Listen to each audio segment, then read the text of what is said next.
இந்த நிகழ்வு சிபிஐ அவருடைய 90வது ஆண்டு ஒட்டி நம்ம இங்க ஏற்பாடு செஞ்சிருக்கோம். அதனால என்னுடைய இந்த உரையை அவருக்கு நான் வந்து சமர்ப்பிக்கிறேன். முதல்ல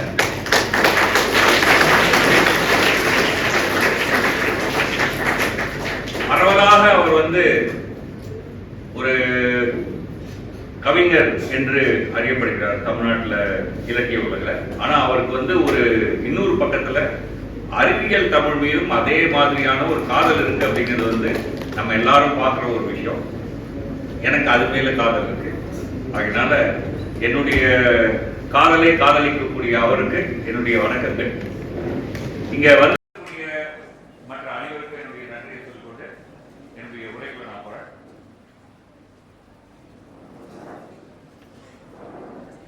ஐந்து விஷயங்கள் பத்தி நான் உங்களோட பேசலாம்னு நினைக்கிறேன். இன்றைக்கு சமகாலத்துல நடப்புல இருக்கக்கூடிய அறிவியல் குறித்த 5 செய்திகள். என்னெல்லாம் 5 முதல்ல நான் லிஸ்ட் பண்ணிடுறேன், அப்புறம் ஒண்ணா நம்ம போகலாம். செயற்கை நிலை, காலநிலை மாற்றம் வந்து ஏற்படுது. நம்ம என்ன செய்யணும்? இப்போ சமீபத்தில் ஒரு விண்கல இணைப்பு பரிசோதனையை வந்து இஸ்ரோ செஞ்சாங்க தெரியுமா? 2 விண்கலத்துல விண்ல போய் இணைச்சாங்க. ஏன் அது செஞ்சாங்க? அதனுடைய முக்கியத்துவம் என்ன? ஜாதி குறித்து சமீபத்தில் வெளிவந்த ஒரு மரபணு ஆய்வு என்ன சொல்றது? வரலாறு முக்கியம் இல்ல? நம்ம தலைவரே சொல்றாரு இல்லையா, வரலாறு முக்கியம். எந்த தலைவர் தெரியுமா? திருச்சியவங்களுக்குலாம் தெரியும், அண்ணன் வடிவேல் தான். அதனால கொஞ்சம் ஒரு வரலாறு, அறிவியல் வரலாறு, ஆரியவடர். ஏன்னா நிறைய பேர் என்கிட்ட வந்து ஆரியவடர் இப்படின்னு சொன்னாரு அப்படின்னு சொன்னாரு, நிறைய கேள்விகள் வருது. நான் வந்து தினமலர் அப்படிங்கிற அந்த ஒரு பத்திரிகையில வார வாரம் மாணவ மாணவிகள் கேள்விகளுக்கு நான் வந்து பதில் சொல்றேன். அதுல வரலன்னு பார்க்கும்போது பல்வேறு விதமான போலி செய்திகள். அப்ப எது உண்மை எது போயின்னு சொன்னோம் இல்லையா, அதை பத்தி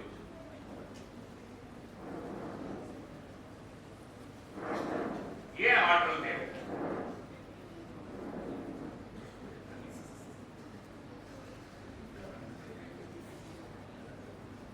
ஏன் ஆற்றல் தேவை? நவீன மனிதன் பிறந்து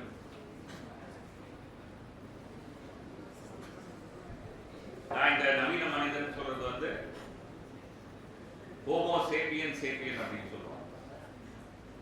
இந்த ஹோமோ சேப்பியன் சேப்பியன் அப்படிங்கிற மனிதன் பிறந்து மேக்சிமம் 1 லட்சம் வருஷம் ஆயிருக்கு. இந்தியாவுக்குள்ள அந்த நவீன மனிதன் வந்து சுமார் 80,000 60,000 வருஷத்துக்கு முன்னாடி இந்தியாவுக்குள்ள அந்த நவீன மனிதர்கள் வந்தாங்க. அவங்களோட வழிபடுறது தான் நாம. இந்த நவீன மனிதன் ஒரு 10,000 ஆண்டுகளுக்கு முன்னாடி விவசாயம் போன்ற தொழில்களில் ஈடுபடும் போது நம்ம சொல்ற நதி நாகரீகங்கள் உருவாச்சு. நம்ம எல்லாம் ஸ்கூல்ல படிச்சிருப்போம் இல்லையா? ஹரப்பா, மொஹஞ்சதாரோ, இப்போ கீழடி அப்படிலாம் படிக்கிறோம்ல. இந்த மாதிரி நதி நாகரீகங்கள் உருவாச்சு. இந்த நதி நாகரீகங்கள்ல நம்ம இப்போ ஒரு வேலையை செய்யறோம்னா எப்படி செஞ்சோம்? ஒண்ணு மனித உடல் உழைப்பு, இல்லைன்னா சில விலங்குகள், இல்லைன்னா விறகை எரிச்சு தீ. இதுதான் நம்ம யூஸ் பண்ண ஆற்றல். ஆனா நம்ம இன்னைக்கு எந்த விதமான ஆற்றல்கள் எல்லாம் பயன்படுத்துறோம்? இப்ப நான் பேசுறதே வந்து ஒரு சின்ன ஆற்றல் இல்லையா? இந்த அறையில இவ்வளவு பேர் நம்ம இருக்கிறோம். அதனால இந்த அறையை குளிர் ஊற்றுவதற்காக வெப்ப ஆற்றலை நம்ம பயன்படுத்துறோம். ஓகே, இந்த மாதிரி பல்வேறு விதமான ஆற்றல்களை பயன்படுத்துறோம் இல்லையா? இந்த ஆற்றல்லாம் எங்கேருந்து வருது அப்படின்னு சொல்லி பாத்தீங்கன்னா, அதுக்கு ஒரு ஆற்றல் மூலம் இருக்குல்ல. அந்த ஆற்றல் மூலம் மனிதனும் இல்ல, விலங்கும் இல்லை இல்லையா? என்னதெல்லாம் பல்வேறு விதமான நிலக்கரி, இந்த மாதிரி பல்வேறு விஷயங்களை பயன்படுத்தும்.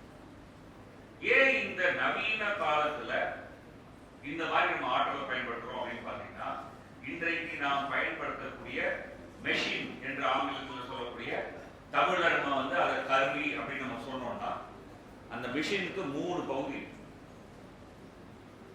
முதல் பகுதி நமக்கு பயனுறு வேலையை செய்யக்கூடிய பகுதி.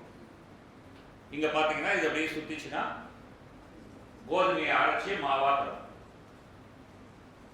இங்க பாத்தீங்கன்னா ஒரு குறிப்பிட்ட இயக்கத்தை வேறொரு இயக்கமா மாறும். அதாவது இப்படி சுத்துற இயக்கத்தை இப்படி சுத்துற இயக்கமா மாறும். இங்க பாருங்க, இந்த இடத்துல கீழே தண்ணி போகுது. தண்ணி போவதனால அந்த சக்கரம் இப்படி மேலும் கீழுமா சுழலும். அது மேலும் கீழுமா சொல்லும் போது நமக்கு வந்து அந்த அரவை மிஷின் இப்படி சுழலணும். அதனால அது மாற்றும் இல்லையா? அந்த மாத்திர பார்ட் டிரான்ஸ்மிஷன் அப்படின்னு அதுக்கு டெக்னிக்கலா பேரு. ஓகே, அது 2வது பார்ட். 3வது வந்து அந்த 3வது பகுதியை இயக்குவதற்கான ஒரு ஆள். அது தண்ணி ஓடுற தண்ணியா இருக்கலாம், காத்தா இருக்கலாம், விண்ட் இல்ல, அல்லது ஒரு ஸ்டீம் இன்ஜின்ல நிலக்கரியை போட்டு ஸ்டீம் பண்ணி பிஸ்டனை இயக்கி இருக்கலாம். ரைட்? சோ அப்போ இந்த இயந்திர உற்பத்தி மிஷின் ப்ரொடக்ஷன் அப்படின்னு வந்தாலே உங்களுக்கு இந்த ஆர்டர் தேவை. இன்னைக்கு நவீன உற்பத்திகள் எல்லாமே மிஷின் ப்ரொடக்ஷன். ரைட்?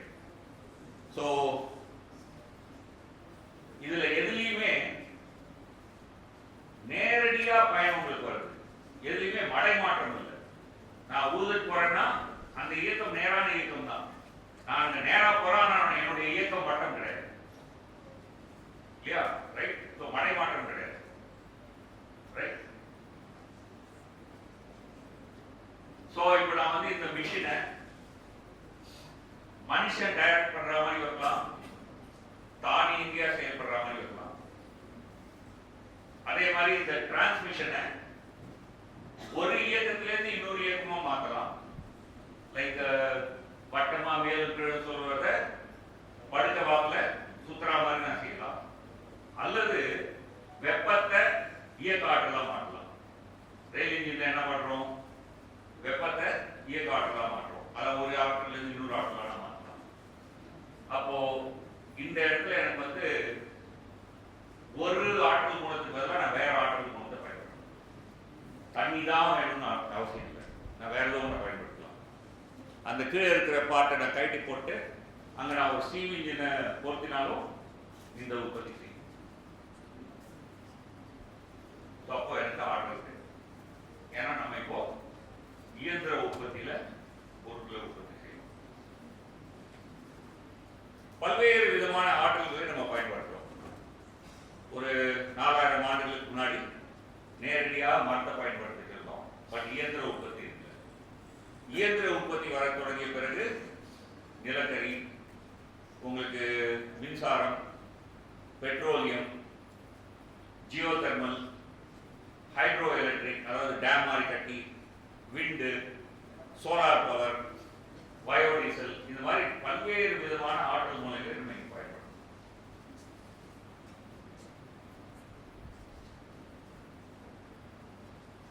இந்தியாவில் எவ்வளவு ஆற்றல் நம்ம பயன்படுத்தும்? இது வந்து ஒரு கிராஃப். எவ்வளவு பேர் 1990க்கு முன்னாடி பிறந்தவங்க எவ்வளவு பேர்? இங்க இருக்கக்கூடிய எல்லாரும் பெரும்பாலும் உங்க காலத்துல என்ன அப்படின்னு நீங்க பாத்தீங்கன்னா இவங்கெல்லாம் விட்டுருவோம். ஓகே, நீங்க தானே? உங்க காலத்துல என்ன அப்படின்னு நீங்க பாத்தீங்கன்னா சைனா எங்க இருந்துச்சு? இந்தியா பக்கத்துல இருந்துச்சு. ஓகே, இந்தியாவிலையும் சைனாவிலையும் பெரிய வித்தியாசம் இருக்கு. ஆனா இன்னைக்கு எங்க இருக்கு?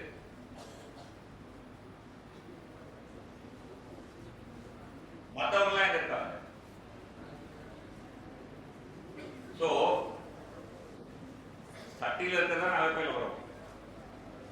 நம்முடைய மொத்த ஆற்றல் பயன்பாடே இவ்வளவுதான் அப்படின்னு சொன்னா இதை வச்சுக்கிட்டு நான் வந்து சிங்கப்பூர் மாதிரி ஆக போறேன், ஜப்பான் மாதிரி ஆக போறேன், சைனா மாதிரி ஆக போறேன்னு சொன்னா நம்ம வந்து பேசிட்டே இருக்கலாம். நடைமுறை சாத்தியம். அப்கோர்ஸ் நிச்சயமா ஒரு பெரிய வேறுபாடு இருக்கு. என்ன வேறுபாடு?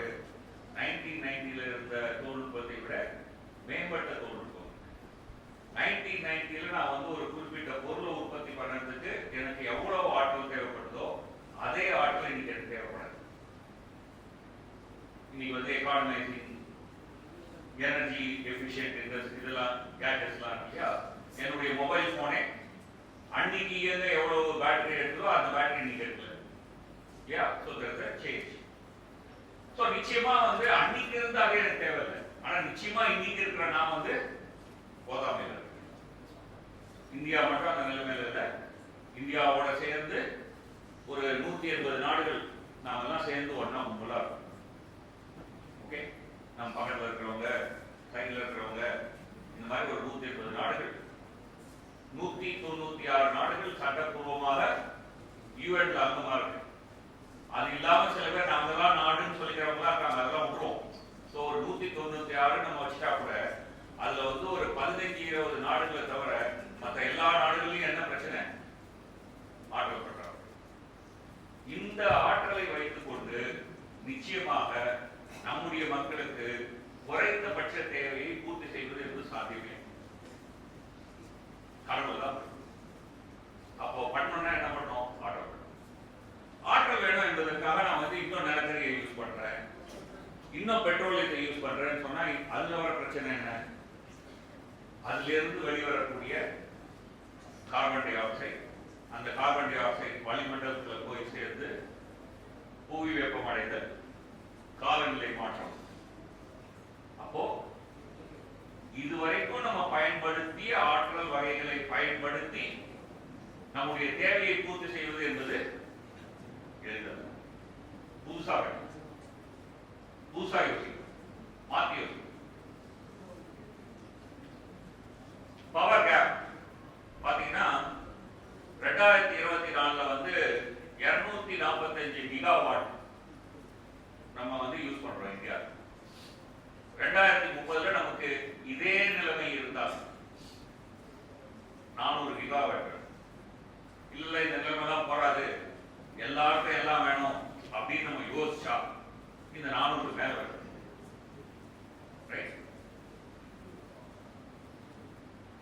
வேர்ல்ட் லெவல்ல நம்ம எங்க இருக்கிறோம் பொல்யூஷன்ல அப்படின்னு சொல்லி பாத்தீங்கன்னா, பர் கேபிட்டா பொல்யூஷன் நம்ம வந்து எங்க இருக்கிறோம் என்பதை காட்டும். ஆல்டர்னேட் என்ன? வேற எப்படிலாம் நம்ம வந்து இந்த ஆற்றலை நம்ம வந்து ஈடு செய்யலாம், எப்படி தயாரிக்கலாம் அப்படின்னு பாத்தீங்கன்னா பல்வேறு விதமான யோசனைகள் வரும். சோலார் பவரை இன்னும் கூடுதலா திறன்படுத்தலாம். ஹைட்ரோ எலக்ட்ரிக் எங்கெல்லாம் முடியுமோ அங்கெல்லாம் பண்ணலாம். விண்ட இன்னும் எவ்வளவு அதிகப்படுத்திக்குமோ அவ்வளவு அதிகப்படுத்தலாம். இன்னைக்கு நம்ம வந்து ஒரு ஹைட்ல விண்மில் வச்சிருக்கோம், அதை விட இன்னும் கூடுதல் ஹைட் போனா இன்னும் கொஞ்சம் காற்று நம்ம வந்து காற்று விசையை நம்ம வந்து கேப்சர் பண்ண முடியும். பட் அதுக்கு வேண்டிய உங்களுக்கு அந்த டவர்லாம் வேணும். பட் தெரியும் அது ஒரு வாய்ப்பு. டைடல் கடல் அலையை பயன்படுத்தலாம். ஜியோ தெர்மல் பூமிக்கு அடியில் ஒரு வெப்பநிலை இருக்கு, பூமிக்கு மேல அதாவது எரிமலைகள் போன்ற இடங்கள்ல வந்து வெப்பம் இருக்கு இல்லையா, அதை பயன்படுத்தி நீராவி செஞ்சு அது நீராவி மூலமாக பிஸ்டனை இயக்கி டைனமோவை இயக்கி மின்சாரத்தை தயாரிக்கும். பயோமாஸ், இந்த பயோ டீசல் மண்ணா பேசுறாங்க இல்லையா, அது மாதிரி. வேற ரெண்டு புதுசா பேசுற விஷயம் என்னன்னு சொன்னா, ஒண்ணு வந்து எலக்ட்ராலிசிஸ் மூலமாக ஹைட்ரஜன் தயாரிக்கும்.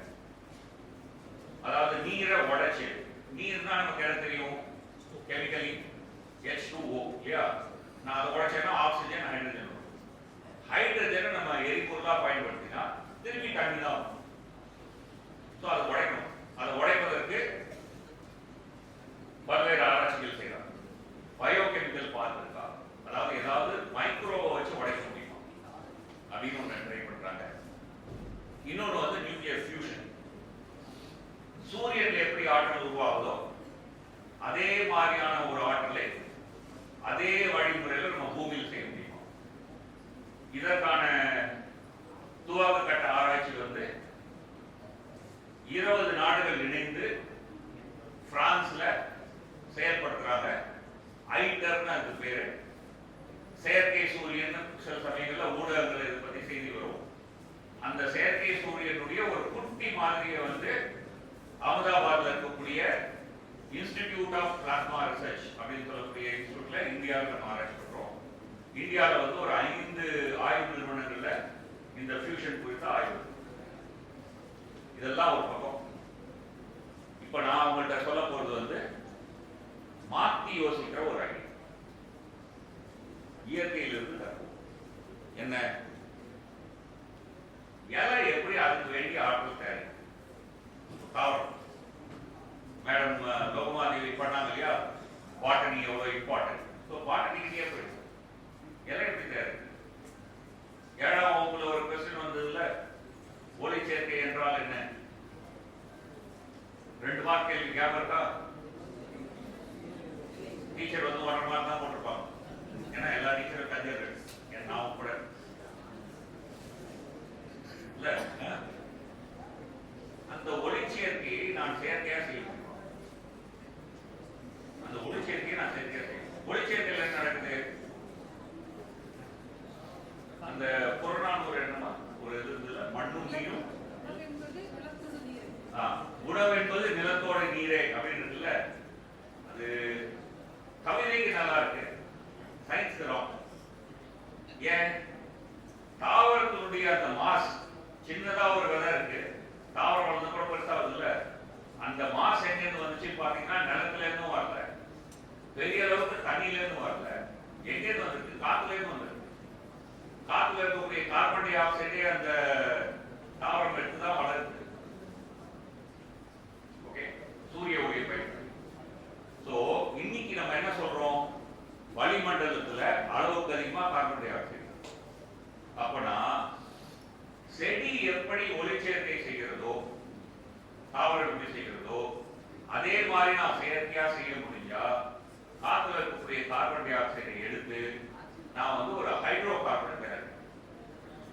ஹைட்ரோ கார்பன் என்னது? பெட்ரோலியம் ஒரு ஹைட்ரோ கார்பன், மீத்தேன் ஒரு ஹைட்ரோ கார்பன். ஹைட்ரோ கார்பன்னா ஹைட்ரஜனும் கார்பனும் இருக்கக்கூடிய ஒரு வேதி பொருள். ஹைட்ரோ கார்பனை நீங்க எரிபொருளா பயன்படுத்தலாம். ரைட்? சோ ஒரு சஸ்டைனபிள் டெக்னாலஜி. காத்துல இருக்கக்கூடிய கார்பன் டை ஆக்சைடு தான் எடுக்க போறீங்க, அதுல இருந்து நீங்க ஹைட்ரோ கார்பன் உருவாக்க போறீங்க. திரும்பி அப்போது அதுல இருந்து கார்பன் டை ஆக்சைடு வரும் பயன்படுத்தும் போது. பட் ஆனா திரும்பி நீங்க இதே முறையில அந்த செடியை எடுக்கலாம். ஸோ அந்த ஆர்டிஃபிஷியல் போட்டோ சிந்தசிஸ் அப்படிங்கிறத வந்து இன்னைக்கு 2 விதமா ஆராய்ச்சி பண்றாங்க. ஒண்ணு, நான் ஏதாவது ஒரு மெட்டீரியல், ஒரு ஆர்டிஃபிஷியல் மெட்டீரியல், அந்த ஆர்டிஃபிஷியல் மெட்டீரியல் மூலமாக அந்த நான் வந்து ஆர்டிஃபிஷியல் போட்டோ சிந்தசிஸை இன்டியூஸ் பண்ண முடியுமா? அல்லது நான் வந்து ஒரு சாலிட் ஸ்டேட்ல, இது வந்து சாலிட் ஸ்டேட்ல, அதே மாதிரி தான் இதுவும் வந்து ஒரு மெட்டீரியல் மிக்சர் பட் ஒரு லிக்விட் ஸ்டேட்ல, இந்த மாதிரி 2 விதத்துல நான் ட்ரை பண்ணலாமா அப்படின்னு வந்து இன்றைக்கு உலகம் முழுவதும் ஒரு மிகப்பெரிய உத்வேகத்தோட முனைப்போட ஆய்வு நடைபெற்று வருகிறது.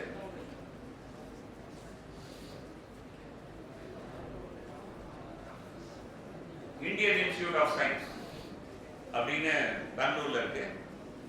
அதுல இருக்கக்கூடிய கெமிஸ்ட்ரி கெமிக்கல் இன்ஜினியரிங் டிபார்ட்மெண்ட்ல வந்து காப்பர், அலுமினியம், சல்ஃபர் காம்பவுண்ட் இருக்கக்கூடிய, ஜிங்க் காம்பவுண்ட் இருக்கக்கூடிய குவாண்டம் டாட்ஸ் சொல்லக்கூடிய ஒரு நியூ மெட்டீரியல். போன வருஷம் நோபல் பரிசு, போன வருஷம் இல்ல, முன்னாடி வருஷம் நோபல் பரிசு கெமிஸ்ட்ரிக்கு இந்த குவாண்டம் டாட்ஸ் தான் கொடுத்தாங்க. அதை வச்சு ஒரு செயற்கை ஒளிச்சேர்க்கை குவாண்டம் நிலையை தயாரிச்சு ஆய்வு பண்ணியிருக்காங்க. அப்கோர்ஸ் இந்தியாவில் மட்டும் இந்த ஆய்வு நடக்கல, நான் சொன்ன மாதிரி பல இடங்களில் நடக்குது. ஒரு விஷயம். ஸோ இதை வச்சு சோலார் எனர்ஜியை வேற விதமா நம்ம ஒரு எரிபொருள் தயாரிக்கிறதுக்கான ஒரு. இரண்டாவது, காலநிலை மாற்றம். இன்றைக்கு வந்து காலநிலை மாற்றம் வந்து நமக்கு எல்லாம் தெரிஞ்ச விஷயம். போன டாப்லையும் வந்து அவங்க வந்து அதை பற்றி விரிவாக பேசியிருக்காங்க. ஸோ அதனால அதை நான் வந்து விரிவாக உங்களுக்கு இன்ட்ரடியூஸ் பண்ண வேண்டியதில்லை. ஓகே, ஒரு பிரச்சனை என்று வெளிப்பாங்க நீர்நிலைகள் பெரும்பாலும் தமிழ்நாட்டில் இருக்கக்கூடிய, பெரும்பாலுங்கிற வார்த்தையை பயன்படுத்தினேன், பெரும்பாலும்னா 100% கிடையாது. பெரும்பாலும் தமிழ்நாட்டில் இருக்கக்கூடிய நீர்ப்பாசன திட்டங்கள் வந்து நாயகர் ஆட்சி காலங்களில் அந்த காலகட்டத்தில் உருவானது. இது தமிழ்நாட்டில் மட்டும் இல்லை, அந்த சமயத்தில் இந்தியா முழுக்க நடந்தது. அது வந்து ஒரு முக்கியமான அக்ரிகல்ச்சர் ரெவல்யூஷன் அந்த சமயத்தில் நடந்தது. அந்த சமயத்தில் இந்தியாவுடைய பாப்புலேஷன் அதிகமாச்சு. அதெல்லாம் தனி ஹிஸ்டரி, தனி போக வேண்டாம். இப்போ தமிழ்நாட்டில் பார்த்தீங்கன்னா வைகை, காவிரி, தாமிரபரணி நதிகளை பயன்படுத்தி பல்வேறு விதமான நீர்நிலைகளை அந்த சமயத்தில் உருவாக்கினாங்க. குளங்கள் போன்ற விஷயங்கள் வந்து உருவாக்கினாங்க. இது வந்து 7 கடல் அப்படின்னு சொல்லக்கூடிய அந்த மாதிரியான ஒரு நீர். இன்றைக்கு பெரும்பாலான ஊர்ல இருக்கக்கூடிய பஸ் ஸ்டாண்ட் எல்லாம் ஒரு காலத்துல இப்படி நீர்நிலையா இருந்ததுதான். பாபநாசம் அப்படிங்கிற அந்த தாலுகாவை மட்டும் இருக்கு. தாலுகாவில் ஆக்சுவலா நான் வந்து உங்களுக்கு இங்க வந்து ஒரு வார்த்தையை இன்ட்ரடியூஸ் பண்ணோம். நீர்பிடி பகுதி, வாட்டர் ஷெட். என்ன இப்போ இந்த இடத்துல மழை பெய்யுது, இந்த மழை தண்ணி வந்து உருண்டு ஓடுது இல்லை, அது என்ன பண்ணும், ஏதாவது ஒரு சின்ன ஓடையில போய் அந்த மழை தண்ணி போய் சேரும். அந்த ஓடை போய் வேற ஏதாவது ஒரு நீர் ஓட்டத்தோட சேரும். அது போய் கடைசியில ஏதாவது ஒரு ஆத்தோட சேரும்ல. இது மாதிரி அந்த ஆத்தை பார்த்தீங்கன்னா அந்த ஆத்தை சுத்தி சில நல்ல பகுதிகள் இருக்கும். அந்த நிலப்பகுதியிலேருந்து வரக்கூடிய மழையெல்லாம் அந்த ஆற்றுக்குள்ள தான் வரும். அந்த எல்லையை தாண்டி இந்த பக்கம்னா அந்த வேற ஆறு, இந்த பகுதியில் பெய்கிற மழை தண்ணி வந்து இந்த பக்கம் வரவே வர. அப்போ அது வந்து நீர் பிடி பகுதி, நீர் வந்து பிடிச்சிடும். ரைட், இது மாதிரி வந்து பாபநாசத்தினுடைய நீர் பிடி பகுதி, அங்க இருக்கக்கூடிய நீர்நிலைகள். ஓகே, குளம், குட்டை, ஏரி, இந்த மாதிரியான நீர்நிலைகள் இருக்கலாம். குட், நாயர் காலத்தில் பண்ணாங்க, எக்ஸலண்ட், ஆண்டாண்டு காலமா இருக்கு. இன்னைக்கு வந்தாங்க நம்ம வந்து பிளாட் போட்டு வைக்கிறோம், இல்லைன்னா பஸ் ஸ்டாண்ட் கட்டுறோம். அதனால நம்ம என்ன பண்ணோம், திரும்பி அதெல்லாம் கொண்டு வரணும் அப்படின்னு நம்ம பேசிட்டு. இதுதான் அந்த நீர்பிடி பகுதி. ஓகே, அந்த பாபநாசம் நீர்பிடி பகுதி. தாமிரபரணி நீர்பிடி பகுதியில மழையை பத்தி ஒரு ஆராய்ச்சி. அந்த ஆராய்ச்சி என்ன சொல்லுதுன்னா, அணைக்கட்டு முகாம், பாபநாசம், சேரன்மாதேவி அப்படிங்கிற அந்த 3 மெஷரிங் பிளேஸ்ல வந்து பெரும்பாலான மாதத்துல வந்து மழை பொழிவு அதிகரிப்பு அப்படின்னு சொன்னா, முன்னாடி பெஞ்சதை விட இப்போ அதிகமா அந்த ஏரியாவில் மழை பெய்யும். அதே சமயத்துல நவம்பர் மாசத்துல வடகிழக்கு பருவமழை காலத்துல வந்து மழை பொழிகிற அளவு வந்து கூடுதலாக அதிகரிச்சு. ஆனா அதே சமயம் திருநெல்வேலி, மணிமுத்தாறு, நாங்குநேரி, கோவில்பட்டி, ஆயக்குடி ஆகிய பகுதியில் வந்து மழை வந்து கம்மியாகும். ஓகே, இது மாதிரி ஒரு 14 அளவை நிலையங்கள்ல வந்து 1971 இருந்து 2000 வரைக்கும் நமக்கு கிடைச்ச தகவலை தொகுத்து பார்க்கும்போது நமக்கு வந்து இந்த தகவல் தெரியுது. இந்தியா ஃபுல்லாக இந்த மாதிரி ஒரு ஆய்வு பண்ணியிருக்காங்க. எந்தெந்த பகுதிகளில் கடந்த காலத்தை ஒப்பிடும்போது மழை அதிகரிச்சிருக்கு, எந்த பகுதிகளில் வந்து மழை குறைஞ்சிட்டு வருது. அதுல ஒரு முக்கியமான விஷயம் என்னன்னா, தென்மேற்கு பருவமழையில வந்து பொழிவு பரவல் ஆகஸ்ட் மாதத்துல கூடி மழை பொழிப்பு அழிந்து. அப்படின்னு அர்த்தம், ஆகஸ்ட் மாதத்துல எவ்வளவு நாள் மழை பெய்யும் இருக்குல்ல, ரெய்னி டேஸ் அப்படின்னு சொல்றோம் இல்லையா, மழை நாட்கள், அந்த எண்ணிக்கை கூடி, அமௌண்ட் ஆஃப் ரெயினும் கூடி ஆகஸ்ட் மாதத்துல. ஆனா அதே சமயத்துல செப்டம்பர் மாதம் தான் வந்து முன்னாடி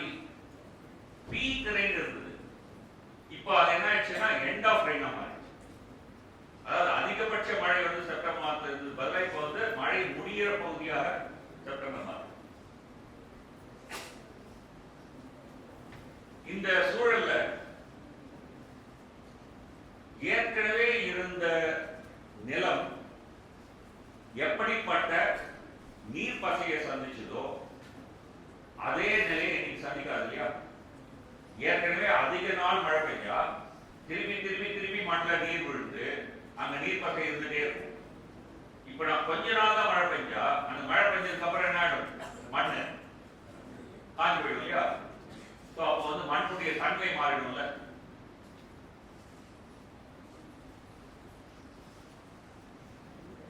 இதே மாதிரி கார்பன் டை ஆக்சைடு லெவல், காத்துல எவ்வளவு கார்பன் டை ஆக்சைடு, இதை நம்ம வந்து எப்படி அளப்போம்னா ppm parts per million.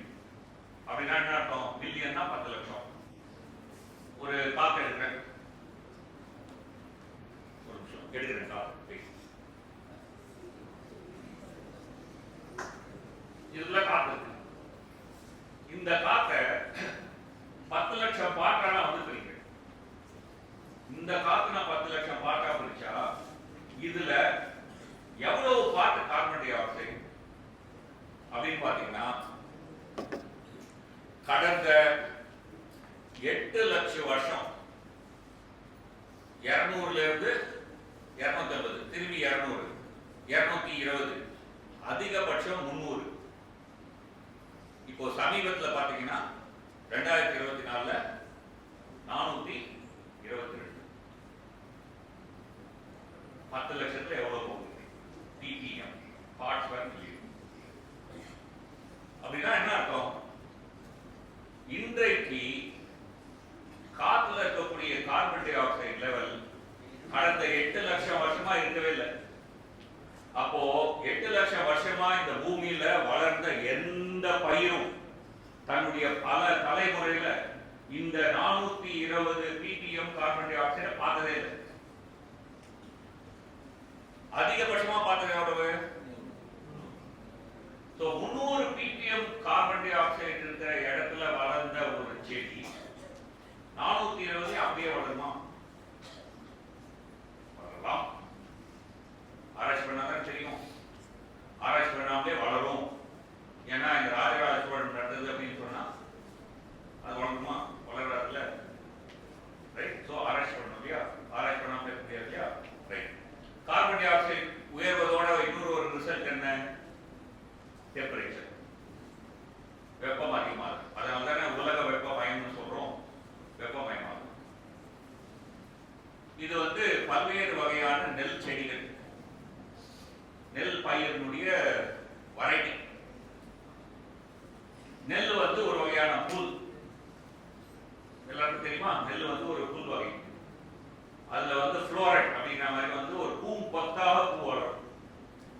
காத்து அடிக்கும் போது அந்த பூவுல இருந்து மகரந்தம் பாடி பக்கத்துல இருக்கக்கூடிய செடிக்கு போய் சூழ் விடும். அப்படி விட்டாதான் நெல் வரும். ஓகே. இந்த பூ பூக்குது இல்ல, எல்லா பூவுமே காய் கம்மியாகும். காத்தால 9:20க்கு மிக குறைவாக பூ பூக்குது இந்த செடியை பொறுத்தவரைக்கும். ஆனா 9:59க்கு இங்க ஃப்ளவரிங் பாக்குறீங்களா? சோ இந்த இந்த இந்த வகை செடி என்பது சுமார் 10 மணி அளவுல பூக்கிற பெரும்பாலும். எப்பவுமே வந்து எல்லா வரை சமயத்துல இருக்காது. ஒரு கார் மாதிரி இருப்பாங்க பாத்தீங்கன்னா பெரும்பாலும் நடக்கிறது வந்து 10 மணி. இந்த வரைட்டி எடுத்துக்கா என்ன இருக்கு? 7:44க்கு ஆல்மோஸ்ட் ஒண்ணுமே இல்லை. ஆனா 9:15க்கு நிறைய இருக்கு. சோ அது 10 மணி இல்லை, 9:15. இதை எடுத்தீங்கன்னா 10 மணி. சோ ஒவ்வொரு வெரைட்டி ஆஃப் நெல்லும் எந்த சமயத்துல பூக்குது என்பது வந்து சேம் கிடையாது. அண்ட் எந்த சமயத்துல பூக்குதோ அதை பொறுத்து அது சூழ் விடுமா சூழ் விடாதா அப்படிங்கிற ப்ராபபிலிட்டி வேறும். அப்படின்னா என்ன அர்த்தம்னா, இங்க பார்ப்போம், இது வந்து ஒரு வெரைட்டி. இந்த வெரைட்டில வந்து 7:30 மணிக்கு இதான் வந்து இதுதான் வந்து 9 மணிக்கு 9லேருந்து 10 வரைக்கும் இருக்கக்கூடிய 9:30லேருந்து 10 வரைக்கும் இருக்கிறது கிரீன். இவ்வளவு வந்து அதாவது சுமார் ஒரு 10% அந்த டைம்ல பூக்கிற பூல வந்து 10% சூல் வராது. இது பாத்தீங்கன்னா 30% சூல் வராது. ஓகே, அப்படின்னு சொன்னா எந்த டைம்ல பூக்கிறது மட்டும் இல்ல, எந்த டைம்ல பூக்குதோ அதை பொறுத்து அதுல வரக்கூடிய நெல்மணிகளுடைய அளவு வேணும். இப்போ வந்து காத்துல எவ்வளவு பிபிஎம் இருக்குன்னு சொன்னேன் 2024 சீர். எவ்வளவு பேர் இங்க 16 வயதுக்கு கீழானவர்கள்? 18 வயதுக்கு கீழானவர்கள். நீங்க எல்லாம் பயப்படணும். ஒரு நிமிஷம் திடீர்னு நீங்க ஒரு பயப்படுங்க. ஏன் சொன்னா இந்த 420ங்கிற எண்ணிக்கை நீங்க தலை கீழா நின்னாலும் நீங்க என்னுடைய வயசுக்கு வரும்போது காத்துல 600லேருந்து 800 இருக்கும். எவ்வளவு இருப்பது? இது நான் கொடுக்குற சாபம் இல்லை, முன்கணி. நான் விரும்பினா சாபம் அப்படி கொடுக்க மாட்டேன், 300 படையணும் கொடுப்பேன். பட் உண்மை என்னன்னு தெரியல. ஏன்னா நம்ம ஒரு பந்தை உருட்டி விட்டா அந்த பந்து ஒரு தொலைவு போய் தான் நிற்க முடியும் இல்லையா? அது மாதிரி நம்ம வந்து உருட்டி விட்ட பந்துனால இந்த காத்துல அதிகரிச்சு போற கார்பன் டை ஆக்சைடு லெவல் அடுத்த சில 10 ஆண்டுகளுக்கு கூடிக்கொண்டேதான் போகுது. நம்ம இன்னைக்கு எடுக்கிற முயற்சினால அந்த கூடுற அளவு வந்து 600 இருக்குமா, 800 இருக்குமா, 1000 இருக்குமா, 1500 இருக்குமா நம்ம முடிவு வச்சுக்கலாம். அவ்வளவுதான். நம்ம இன்னைக்கு எல்லா தீவிரமா முடிவு பண்ணா 600 நிறுத்தலாம். இல்ல ட்ரம்ப் மாதிரி காலனிலேயே போய் அது ஒரு கம்யூனிஸ்ட் சதி அப்படின்னு நம்ம சொல்லிட்டு இருந்தோம்னா 1200 போயிடும். ஜாலியா. So enjoy. Okay, fine. ஏற்கனவே இருக்கிற ஏரியில மழை பெய்யுற இடம் மாறி பெய்யுதுன்னா ஏற்கனவே இருக்கிற ஏரியில மழை பெய்யாது. ஏரியே இல்லாத இடத்துல இப்ப மழை பெய்யும். அப்ப நான் புதுசா நீர்நிலையை கட்டணும்னா எங்க போய் கட்டணும்? எங்க மழை மாறி இருக்குன்னு பார்த்து நான் கட்டணுமா, இல்ல எங்க முப்பாட்ட கட்டின ஏரி அதனால அதுதான் எனக்கு பிடிக்கும் அப்படின்னு நான் கட்டி முடிச்சு? இது வந்து ஒரு அறிவியல் பூர்வமான கேள்வி. நீங்க யோசிக்கணும். இரண்டாவது, இது Indian Institute of Soil Science. Okay, Indian Institute of Soil Science. இது வந்து போபால்ல இருக்கு. இது நான் தான் சும்மா ஒரு டேப்பர் போட்டு நடுவில் ஒரு செல்ஃப் ப்ரமோஷன் வேணும் இல்லை, அதனால இது நான் தான். இங்க பாத்தீங்களா பைப்பா இருக்கா? இது என்னன்னா இது வந்து ஒரு ஆய்வு பொருள். அங்க இந்த மாதிரி நிறைய ஆய்வு வச்சிருக்காங்க. ஒண்ணுத்துல வந்து கார்பன் டை ஆக்சைடு வெளில வந்துட்டே இருக்கு. அப்போ அங்க இருக்கிற காத்துல 600 ppm, இன்னொன்னுல 800 ppm, இன்னொன்னுல 1000 ppm. இந்த எல்லா இடத்துலயும் நம்ம டிஃபரெண்ட் ரைஸ் வெரைட்டிஸை போட்டு நம்ம டெஸ்ட் பண்றோம். எதுல எனக்கு விளைச்சல் வருது, எந்த சமயத்துல பூ பூக்குது. காலையில ஏர்லியா பூ பூத்தா பூ லாஸ் அது கம்மியா இருக்கும். ஏன்னா காலையில வந்து ஜென்ரலா சன் வரதுக்கு முன்னாடி வெப்பம் கம்மியா இருக்கும் இல்லையா, புவியப்பம் அடைந்தாலுமே கூட. ஸோ அப்போ நான் வந்து ஏர்லி ஃப்ளவரிங் பிளான்ட்டை நான் சூஸ் பண்ணணும். எது ஏர்லி ஃப்ளவரிங் பிளான்ட்? இதெல்லாம் நான் தேடணும் இல்லையா? நம்ம தேடணும்னா அதுக்கான ஆராய்ச்சி தான் இது பண்ணேன்.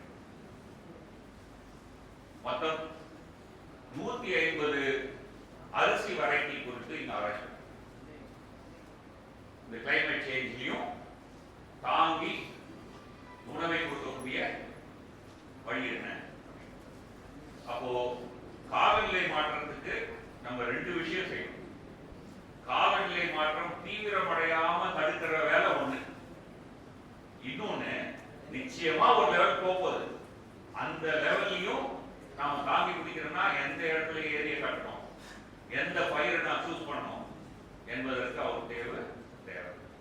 சும்மா நம்ம வாட்ஸ்அப்பை பார்த்துட்டு அந்த காலத்துல இந்த அரிசி தான் சாப்பிட்டாங்க அப்படின்னு நம்ம பேசிட்டு இருந்தோம்னா பேசிட்டே இருக்கலாம். ஓகே, நான் சொன்ன மாதிரி இது உங்க ப்ராப்ளம், நாங்களாம் தாங்க. ஓகே,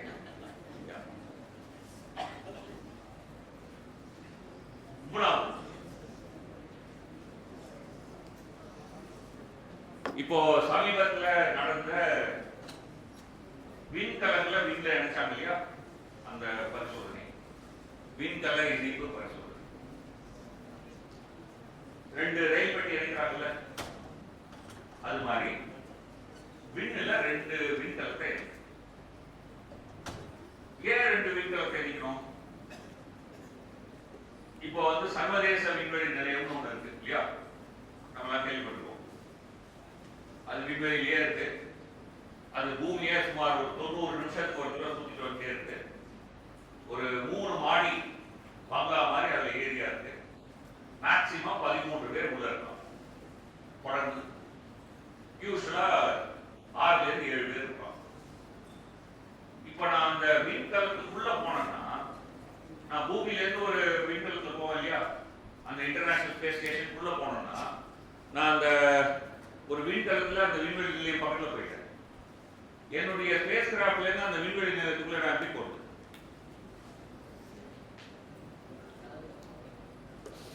என்னுடைய விண்வெளி நிலையத்துடைய கதவை நான் திறந்தேன்னா வெளியில வெட்டிடும். உள்ளுக்குள்ள இருக்கிற காத்து எண்ணெய் எல்லாத்தையும் சேர்த்து விண்வெளி அப்படி பிடிச்சி வெள்ளத்தை போட்டோம்.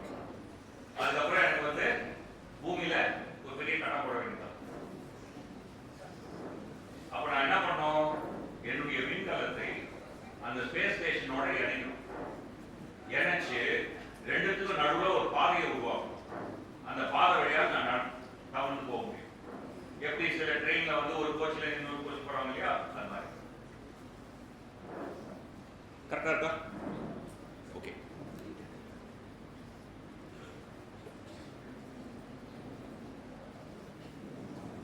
இந்த இணைப்பு இடையில மனிதர்கள் போய் வர வசதி இதெல்லாம் ஏற்படுத்துவதுதான் விண்கல இணைப்பு.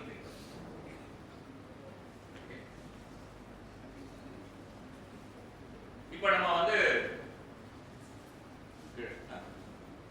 ஓகே, இப்ப நம்ம வந்து ஒரு கேக்குதா? இப்ப எல்லாருக்கும் கேக்குதா? எஸ் சார், பேக்ல யா ஓகே. இப்ப நம்ம வந்து ஒரு பொள்ளாச்சியில இருந்து கோயம்புத்தூர்ல ரோட்ல போயிட்டு இருக்கோம். லெட்ஸ் அஸ்யூம் நம்ம ஒரு கார்ல போயிட்டு இருக்கோம்.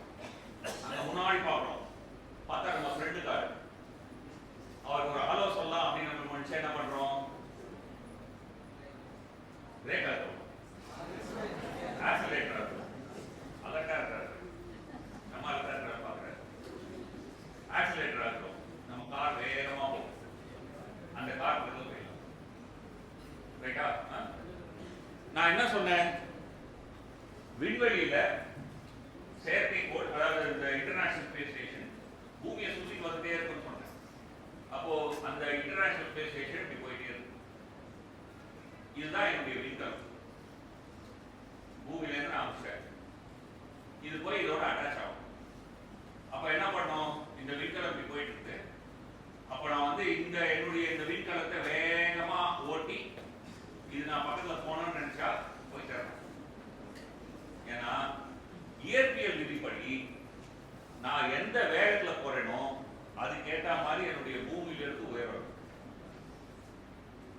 ஓகே, என்னுடைய விண்கலத்தை நான் வேகமா ஓட்டினேன்னா என் விண்கலம் மேல போயிடும், முன்னாடி போவேன். என் விண்கலத்துடைய வேகத்தை நான் குறைச்சேன்னா அது கீழே இறங்கும், பின்னாடி போவேன். ஓகே, ஸோ நான் வேக குறைப்பு கூட்டுதல் மூலமாக மட்டும் நான் இதை செய்ய முடியும். அப்ப இது செய்யணும்னா ஒரு பெரிய டான்ஸ் மாதிரி தான் செய்யும்.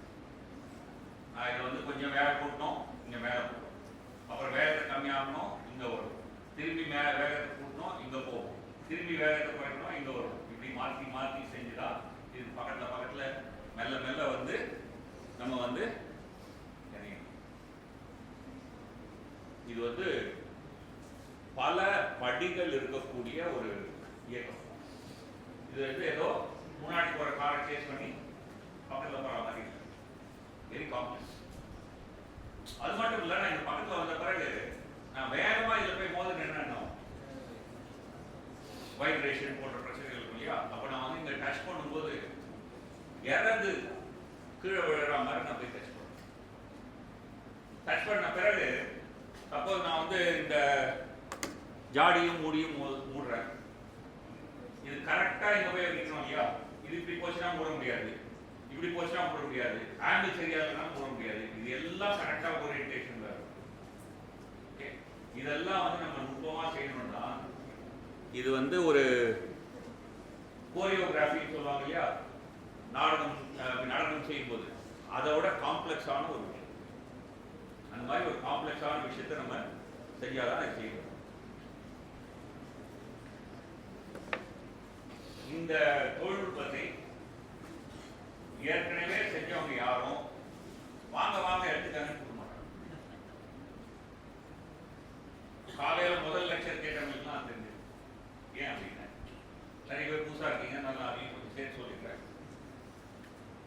இந்த தொழில்நுட்பத்தினுடைய இப்படிதான் இணையணும். இதுதான் அந்த சேசர் அண்ட் டார்கெட் அப்படின்னு சொல்லுவாங்க. அந்த ரெண்டும் போய் இந்த மாதிரி இணையணும். இந்த இடத்துல கிளாம்ப் பார்த்தீங்களா, இந்த மாதிரி கிளாம்ப் போட்டு ரெண்டும் ஒன்றோட ஒன்று டைட்டாக பிடிச்சிடும். இதெல்லாம் வந்து நடக்கணும் கரெக்டாக. அந்த கிளாம்ப் வந்து கரெக்டான இடத்துல இருக்கணும்ல, ராமான இடத்துல இருக்க முடியாது இல்லையா. ஸோ அந்த அளவுக்கு மைன்யூட்டாக அந்த இது நடக்கும். ஏன் இந்த இணைப்பு தேவை? இப்போ எதிர்காலத்தில் நம்ம வந்து விண்வெளி நிலையம் அமைக்கிறோம்னு வச்சுக்கோங்க. ஸோ அந்த விண்வெளி நிலையங்கிறது என்ன அப்படின்னு சொன்னீங்கன்னாக்க, எப்படி ரயில் பெட்டிகளை இணைச்சா ரயில் வண்டி தொடர்பு இருக்கும், அது மாதிரி நான் வந்து இங்கிருந்து பாட்டா அனுப்புறத அங்கே நான் இணைக்கணும். இணைச்சா அது விண்வெளி. அப்போ நான் இணைக்கணும்னா என்னது, விண்கலை இணைக்கலாம். சேர்ந்து வரும். இங்கேருந்து நான் ஆட்கள் அனுப்பிச்சேன்னா அவங்க போய் அதில் இறங்கிறதுக்கும் விண்கலை இணைக்கலாம். ஸோ இந்தியாவுடைய விண்வெளி நிலையம் அப்படின்லாம் கொஞ்சம் நாள் முன்னாடி பேசினாங்க இல்லையா, அது நம்ம செய்யணும்னா இது அவசியம். பட் அதுக்கு மட்டும் இல்லை, அதுதான் வந்து நான் இங்கே உங்களுக்கு ஹைலைட் பண்ண விரும்புகிறேன். இப்போ நம்ம இந்தியா கிட்ட 2 லான்ச் வெஹிக்கிள் தான் இருக்கு. ஐ மீன் 3வது இருக்கு, அது ரொம்ப குட்டி, அதை விட்டுருங்க. ஒன்று நம்ம எல்லாருக்கும் தெரிஞ்ச பிஎஸ்எல்வி. ஸோ அந்த பிஎஸ்எல்வி லோ எர்த் ஆர்பிட் ஒரு 2000 கிலோ 2 டன் எடுத்து போகும். இன்னொன்று நமக்கு இருக்கக்கூடிய எல்விஎம், இப்போ லாஸ்டா நீங்க பாத்தீங்க இல்லையா, இப்போ போச்சு இல்லையா 2 மணி, அது வந்து லோ எர்த் ஆர்பிட்க்கு வந்து 8 டன் எடுத்து போகும். Low earth orbit 8 ton. But ஜிடிஓன்னு ஒரு இடம் இருக்கு. அந்த ஜிடிஓங்கிற இடத்துக்கு நான் போனாதான் நிலாவுக்கு போக முடியும், செவ்வாய்க்கு போக முடியும். புவி இணைப்பு பாதைன்னு சொல்லுவாங்க இல்லையா, அதாவது 36,000 கிலோமீட்டர் உயரத்தில் போய் நான் நின்னா பூமியோட சேர்த்து நான் சொல்லுவேன். அந்த நிலைக்கு போனோம்னா அந்த ஜிடிஓங்கிற இடத்துக்கு போகணும். அந்த ஜிடிஓக்கு பிஎஸ்எல்வி 1200 கிலோ தான் எடுத்துட்டு போக முடியும். இந்த எல்விஎம் இப்போ கடைசியாக எடுத்துட்டு போனது வந்து 4400 கிலோ. 4400 கிலோவை வச்சு நான் வந்து மனுஷனை விண்வெளிக்கு எடுத்து போக முடியாது. நிலாவில் போய் இறங்கி அங்கிருந்து ஒரு ராக்கெட்டை கிளம்பி பூமிக்கு திரும்பி வரணும். நிலாவுக்கு மனுஷன் எடுத்துட்டு போக முடியாது. இதெல்லாம் வேணும்னா எங்கிட்ட பெரிய ராக்கெட் வேணும். சைனா கிட்ட இருக்கு. சைனா கிட்ட இருக்கக்கூடிய ராக்கெட் வந்து ஜிடிஓக்கு 23 டன் எடுத்துருக்காங்க. 23 டன் எங்க, 4 டன் எங்க. ஒரு குட்டி ஆணிக்கும் குட்டியான லாரிக்கும் கண்டெய்னர் ட்ரக்குக்கும் இருக்கிற வித்தியாசத்தோட அதிகம் இல்லையா.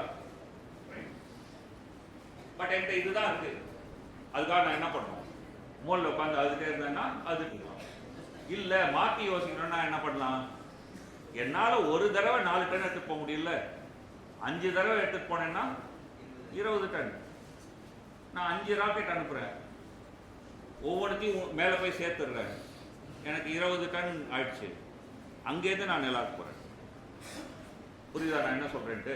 அதாவது பூமியிலிருந்து ஒரேடியா 20 டன் அனுப்புறது பதிலா விண்வெளி கட்டுமானம், ஸ்பேஸ் கன்ஸ்ட்ரக்ஷன் அப்படிங்கிற ஒரு டெக்னிக்ல நான் இங்கேருந்து 4 நாளா அல்லது 5 நான் அனுப்புறத விண்வெளியில் இணைச்சு நான் வந்து நிலாவில் தரையிற நிலாவில் திரும்பி எங்கிட்ட இருக்கிற வசதி வச்சு நான் மாற்றி வச்சு புதுசா செய்யணும். இதுதான் இஸ்ரோனுடைய ஒரு என்ன சொல்லலாம் ஸோ ஸ்பேஸ் ஸ்டேஷன் மட்டும் இல்லை, இப்போ சந்திராயன் 4 அப்படின்னு பேசுறாங்க இல்லையா? ஸோ அந்த சந்திராயன் 4 இதுதான் பண்ண போறோம். நமக்கு நிலாவுக்கு போற விண்கலத்துல அதிக எடை வேணும். உங்களுக்கு எரிபொருள் வேணும், நிலாவில் இறங்குற களம் வேணும், நிலாவிலிருந்து கிளம்பி திரும்பி வர களம் வேணும், இதெல்லாம் வேணும். அதுல எல்லாத்தையும் நீங்க ஒரே ராக்கெட்ல அனுப்ப முடியாது. அதனால பார்ட்டா விண்வெளி தான் எல்லாத்தையும் அங்க சேர்த்து அங்கே. ஓகே, ஸோ இது வந்து இன்னொன்று, இன்றைக்கு இருக்கக்கூடிய ஒரு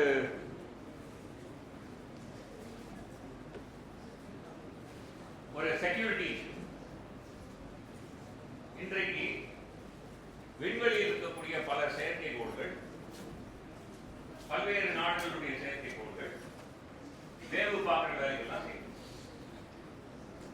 அப்போ சமீபத்தில் இஸ்ரோனுடைய ஒரு முக்கியமான தலைவர் சொல்லக்கூடிய ஒரு விஷயம் என்னன்னா, நம்மோட முக்கியமான செயற்கைக்கோள்களை சுற்றி நமக்கு நட்பாக இருப்பது போல காட்டிக்கிற ஒரு நாடு தன்னுடைய ரகசிய செயற்கைக்கோளை வச்சு வேவு பார்க்குது அப்படின்னு சொல்லி, அந்த நட்பாக காட்டிக்கொள்ள நாடு எதெல்லாம் அப்படின்னு புரிஞ்சுக்கலாம். இங்கிலீஷ் ஆல்பபெட் எதுல இருந்து ஆரம்பிக்கும்? ஓகே, ஸோ இப்போ ஒரு எதிர்காலத்தில் ஒரு பிரச்சனை, ஓகே, அந்த பிரச்சனை போது வந்து நம்முடைய செயற்கைக்கோள் வந்து ஒரு ஆபரேஷன் சிந்தூர் மாதிரி இன்னொரு ஒரு இதுல வந்து நமக்கு ஹெல்ப் பண்ணிட்டு இருந்து, அவங்க வந்து நம்ம கை ஓகக்கூடாதுன்னு முடிவு பண்றாங்க. அப்ப என்ன பண்ண முடியும்? நம்முடைய உதவுற அந்த செயற்கைக்கோளை அவங்களுடைய வேவு பார்க்குற செயற்கைக்கோளை மோதி அழிச்சிடலாம் இல்லையா? அப்போ நம்முடைய செயற்கைக்கோளை பாதுகாக்கணும்னா அந்த செயற்கைக்கோளுக்கு மெய் காப்பாளர் தேவை. ஸோ மெய் காப்பாளர் செயற்கைக்கோள்கள் தேவை. பாடி கார்ட் சேட்டலைட் அப்படின்னு சொல்லுவாங்க. அது ஒரு குட்டி சேட்டலைட்டாக இருக்கும். அந்த குட்டி சேட்டலைட் என்ன பண்ணுன்னா நம்முடைய மெயின் சேட்டலைட்டை அப்படியே சுற்றிட்டே இருக்கும். ஏதாவது பிரச்சனைனா அது தாக்க வர செயற்கைக்கோளோட அது மோதி அல்லது அது ஏதாவது செயல்பாடு செஞ்சு மெயின் செயற்கைக்கோளை பாதுகாக்கும். இதற்கும் உங்களுக்கு இதே டெக்னிக் தேவை. இந்த விண்கல இணைப்பு டெக்னிக் இருக்கு இல்லையா? ஏன்னா இந்த விண்கலத்தோடய அது தொடர்ந்து போனல, ஸோ அந்த விஷயத்தில் செய்யணும்னா இதே மாதிரி தானே செய்யணும். ஸோ இது தேவை. ஸோ இந்த தொழில்நுட்பம் என்பது 3 முக்கிய நம்முடைய எதிர்கால பணிகளுக்கு தேவையான ஒரு விஷயம். நியூஸ் பேப்பர்லாம் 2 விண்கலத்தை இணைச்சிட்டாங்க அப்படின்னு போட்டு முடிச்சிட்டாங்க. பட் ஆனால் அதுக்கு பின்னாடி இந்த மாதிரி பல விஷயம்.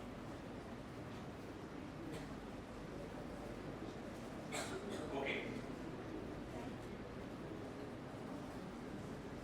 ஹண்டிங்டன்ஸ் டிசீஸ் எவ்வளோ பேர் தெரியும்?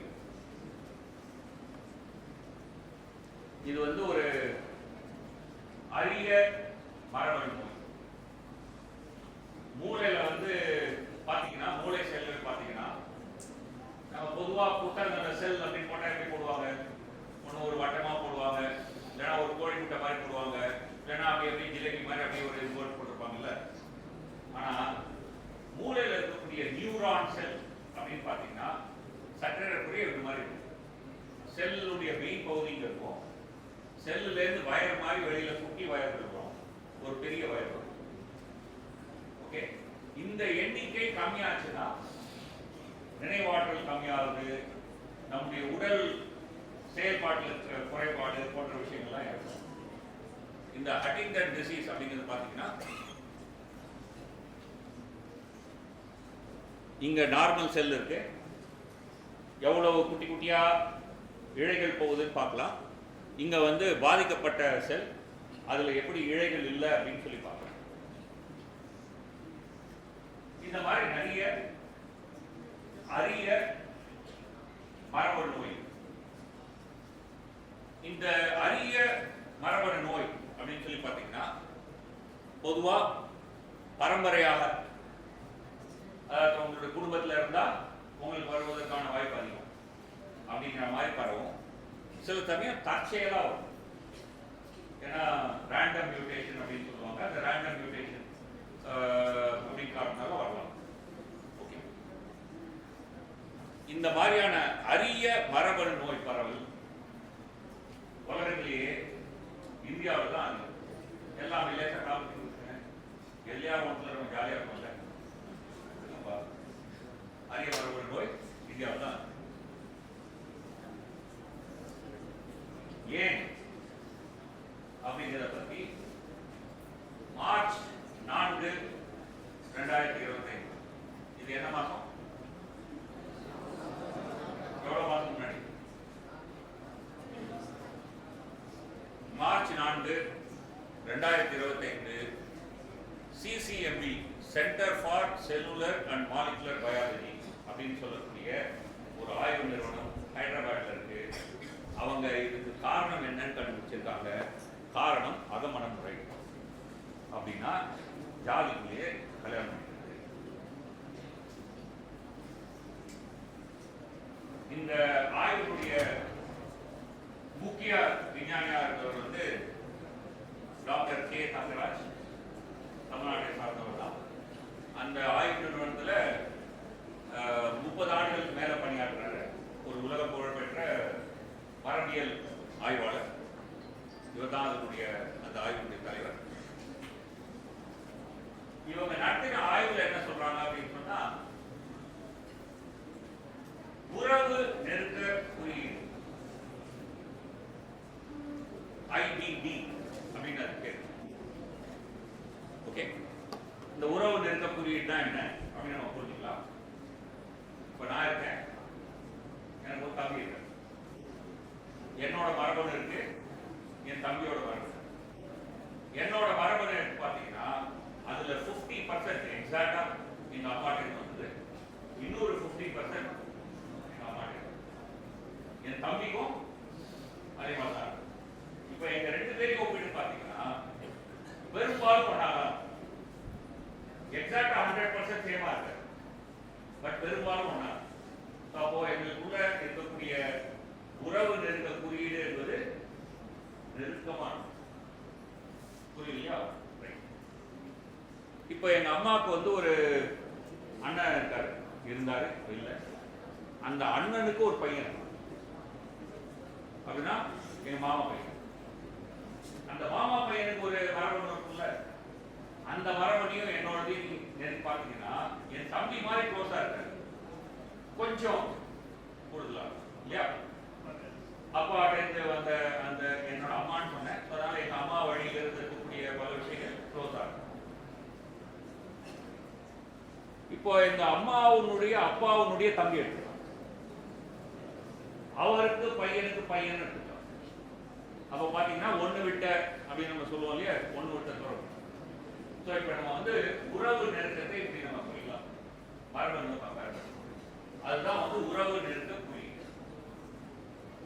இப்போ பாத்தீங்கன்னா இந்தியாவில் எந்த ஒரு அகமண முறை கொண்ட குழு ஜாதி அப்படின்னு எடுத்துட்டாலும் அந்த ஜாதிக்குள்ள 2 பேர் அப்படி எடுத்துட்டீங்கன்னா அந்த 2 பேருக்குள்ள இருக்கக்கூடிய உறவு சராசரியாக ஒண்ணு விட்ட உறவு, ஒண்ணு விட்ட அக்கா தம்பி, ஒண்ணு விட்ட தம்பி அண்ணன்.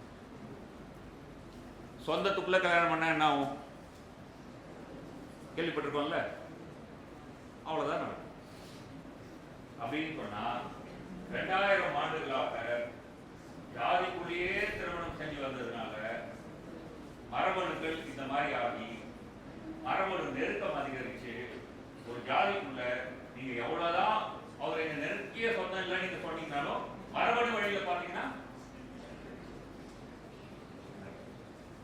அப்போ மரபணு வழியில பாத்தீங்கன்னா ஜாதிக்குள்ள கல்யாணம் பண்ணீங்கன்னா சொந்தத்துக்குள்ள கல்யாணம் பண்ற மாதிரி புரியுதுலையா?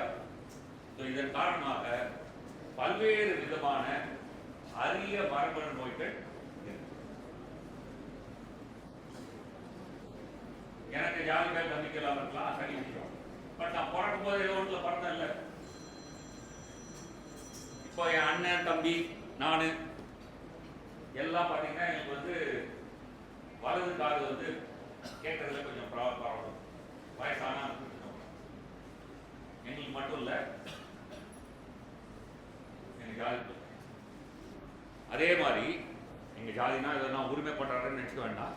பிறந்த ஜாதிங்கிற சென்ஸில், அவ்வளோதான். ஓகே. அதே மாதிரி பெரும்பாலான ஆண்களுக்கு 60 வயசுக்கு மேலே கொஞ்சம் மறக்காது. உங்களை பார்த்தாலே தெரியுது, நீங்கள் சொல்கிறீங்கன்னு புரியுது, அது ஓகே ஃபைன்.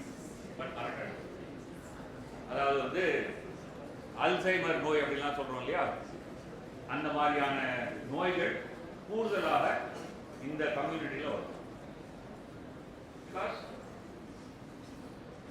அது ஒரு கம்யூனிட்டி, அந்த கம்யூனிட்டி பேர்ல வந்து நிறைய ஸ்வீட் கடைகள் தமிழ்நாட்டில் இருக்கு. பல கண் மருத்துவமனைகள் வந்து அந்த கம்யூனிட்டி பேர்ல இருக்கு. நான் கம்யூனிட்டி பேர்லாம் சொல்ல மாட்டேன், நீங்களே யோசிச்சுக்கங்க. அந்த கம்யூனிட்டிக்குள்ள பார்த்தீங்கன்னு சொன்னா 60% predisposed to thalassemia. Okay. Madurai பக்கத்துல ஓகே, தமிழ்நாட்டில் இருக்கக்கூடிய ஒரு வட இந்திய கம்யூனிட்டி, அந்த கம்யூனிட்டி பேர்ல வந்து ஸ்வீட் ஷாப்ஸ் இருக்கு, கண் மருத்துவமனைகள். அந்த கம்யூனிட்டியில பாத்தீங்கன்னா ஆல் இந்தியா லெவலில் பாத்தீங்கன்னா more than 60% வந்து predisposed to thalassemia.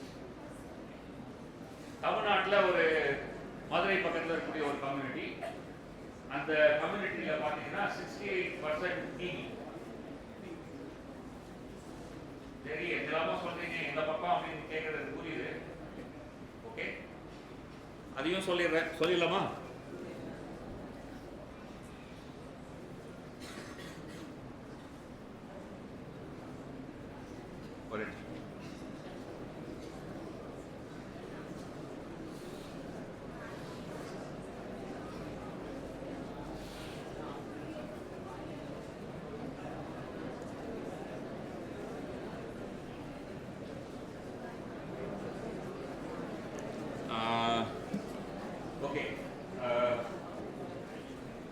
Spinal neuronal atrophy அப்படின்னா நம்மளுடைய ஸ்பைனல் கார்டு இருக்கு இல்லையா, எப்படி மூளையில வந்து நியூரான் செல்கள் இருக்கோ அதே மாதிரி ஸ்பைனல்லையும் இருக்கு. ஸோ அந்த ஸ்பைன்ல இருக்கக்கூடிய அந்த நியூரான்ஸ் வந்து அப்படியே செறிஞ்சு போயிடுச்சுன்னா தலை ஆடும், இந்த மாதிரியான பல்வேறு நோய்கள் வரும். இது யங் ஏஜ்ல வந்தா சின்ன வயசுலேயே செத்து போயிடுவாங்க. ஓகே, யங் ஏஜ் மரணங்கள் அதிகமாக இருக்கும் இதெல்லாம். ஓகே, ஸோ இது ஒரு முக்கியமான ஒரு ஆய்வு. ஆனால் இந்த ஆய்வை பற்றி எவ்வளோ ஊடகங்கள் பேசுது, இது ஒரு இம்பார்ட்டன்டான ஆய்வா இல்லையா, இல்லை இதை பற்றியே பேசக்கூடாது ரகசியமாக வச்சுக்கோங்க யார்ட்டையும் சொல்லாதீங்கன்னு சொல்றீங்களா?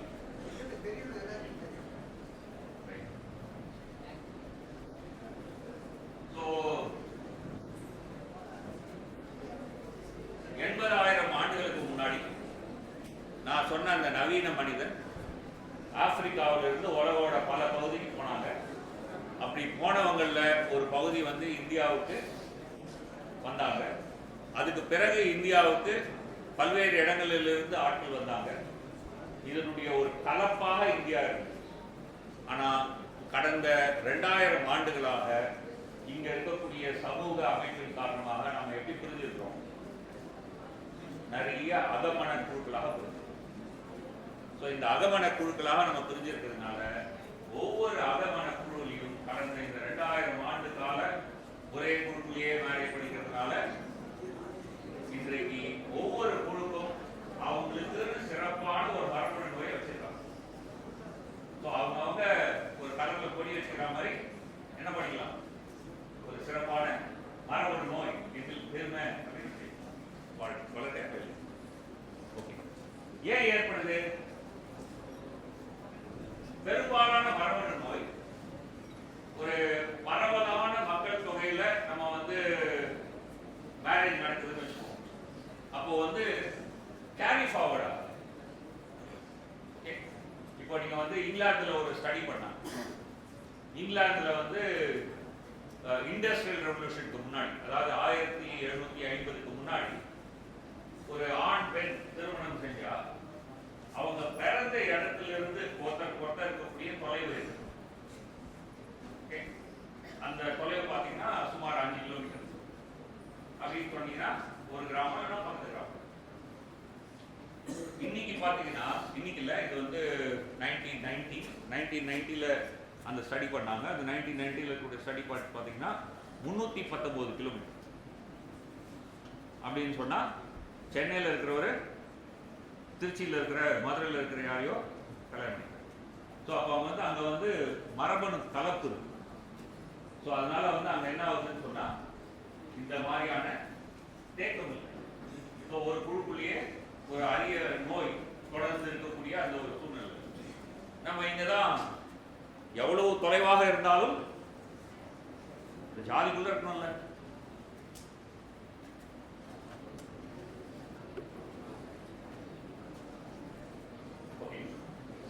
லாஸ்டா என்ன சொன்னேன், கொஞ்சம் வரலாறு முக்கியம். நம்ம நிறைய பேர் என்ன சொல்லுவோம், அவரோட பேரு தப்பு. பட்டர் இல்லை, அதாவது அபிராமி பட்டர், அந்த மாதிரி பட்டர் கிடையாது. பட்டர்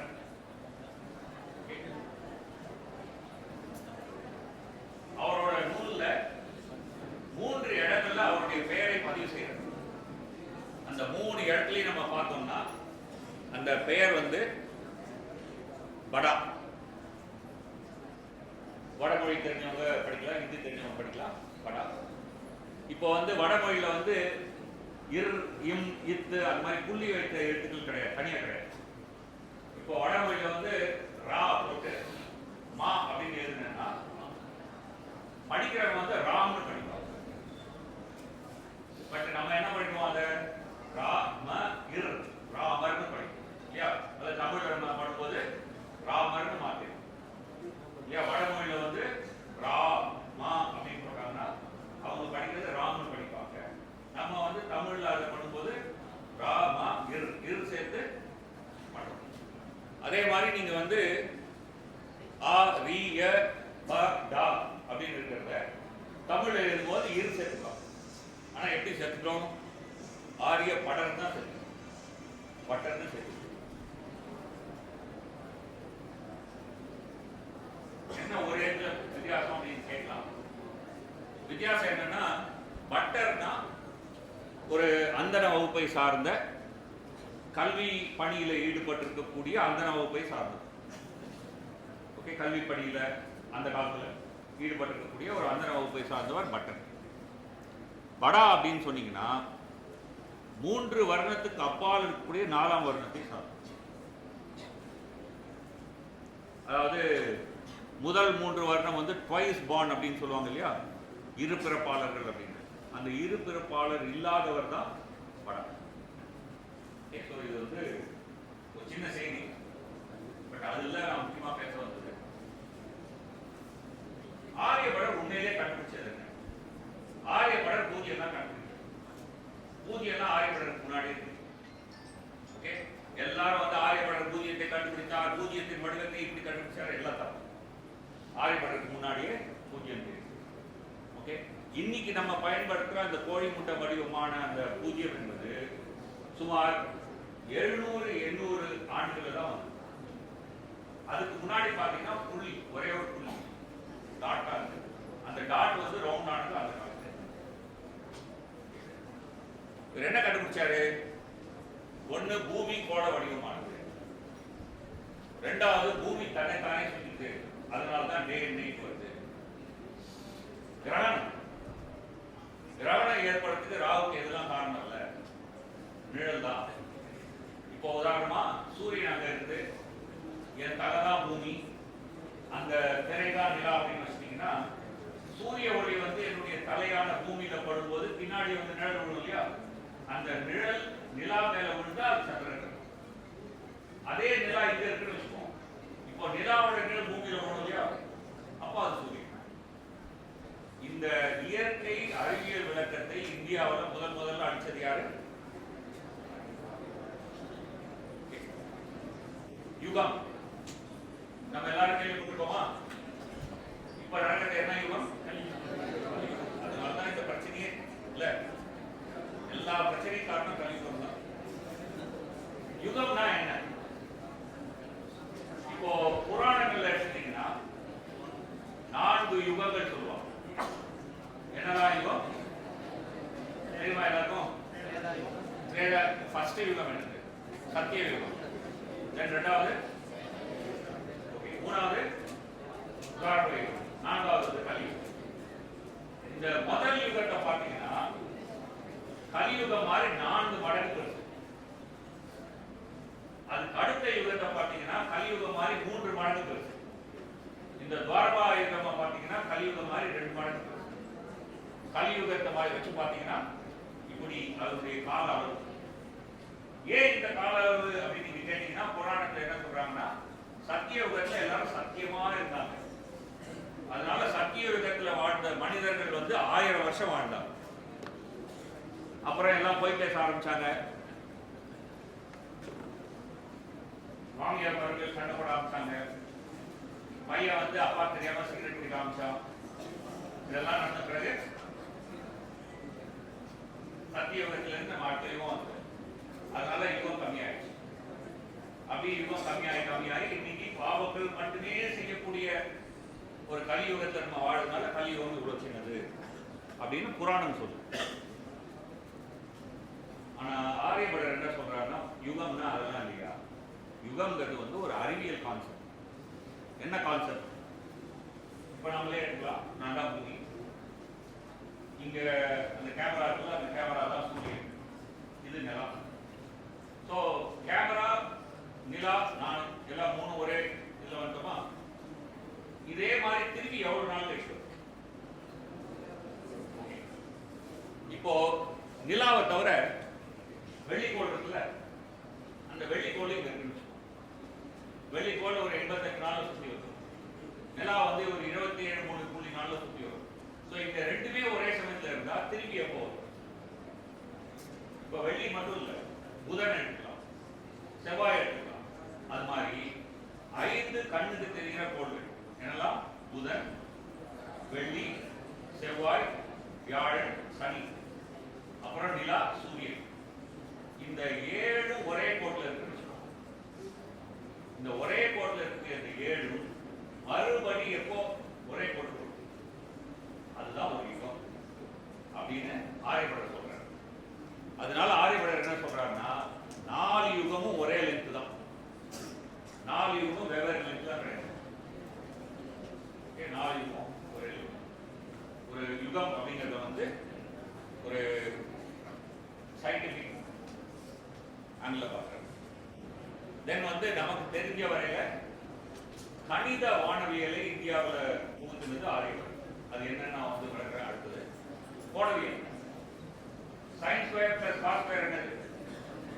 இன்ஜினியரிங் ஸ்டூடெண்ட் என்னது? அது கண்டுபிடிச்சது ஆரியபடர். கண்டுபிடிச்சு நம்ம தலையில ட்ரிக்னாமெட்ரி நம்ம சொல்றோம் இல்லையா, அந்த sine, cos, cot theta, sine theta, அதெல்லாம் வந்து பண்ணதுல ஆரியபடருக்கு வந்து ஒரு மிகப்பெரிய கோணவியல் அப்படின்னு சொல்லுவாங்க. ட்ரிக்னாமெட்ரி அது வந்து ஆரியபடர். இந்த கணித வானவியல் தான் என்ன? ஒரு நிமிஷம் கவனம் வேணும். கவனிச்சீங்கன்னா உங்களுக்கு டக்குனு புரியும். நான் என்ன சொன்னேன்? பூமி இங்க இருக்கு.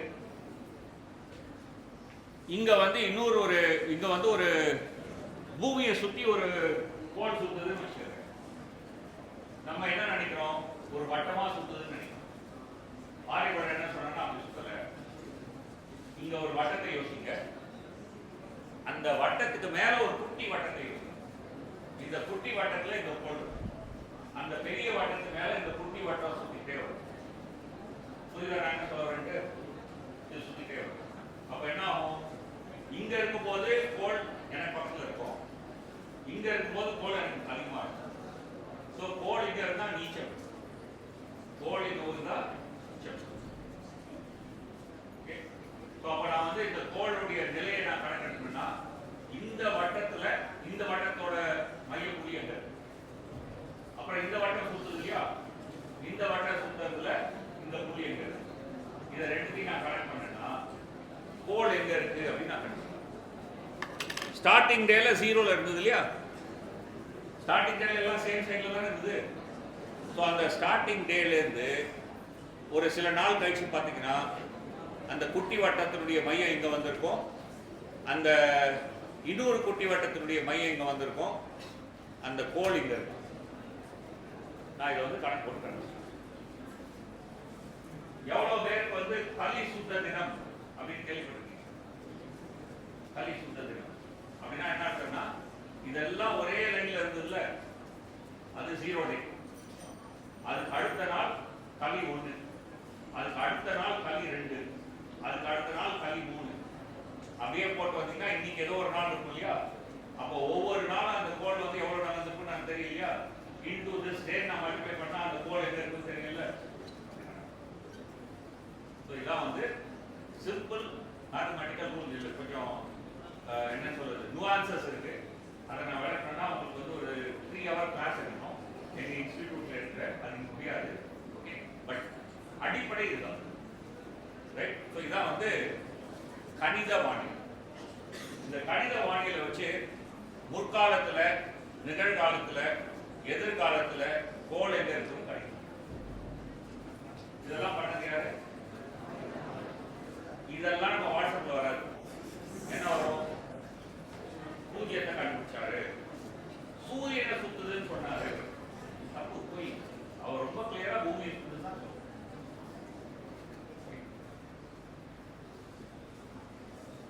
இன்னொரு ஒரு முக்கியமான விஷயம் ஆரியப்பட பத்தி அப்படின்னு சொன்னீங்கன்னா, இதுதான் அவருடைய ஸ்லோகம். அதை நான் இங்கிலீஷ்ல சொல்லணும்னா, the globe of earth stands supportless. அதாவது எந்தவித ஆதாரமின்றி ஆகாயத்துல பூமி நிக்குது. அதை சுத்தி விண்மீன்கள் இருக்கு. பூமியை சுத்தி பல்வேறு கோள்களுடைய பாதைகள் இருக்கு. கடைசியில சொல்றதுதான் ரொம்ப முக்கியமான விஷயம். பூமி எதனால் ஆனது?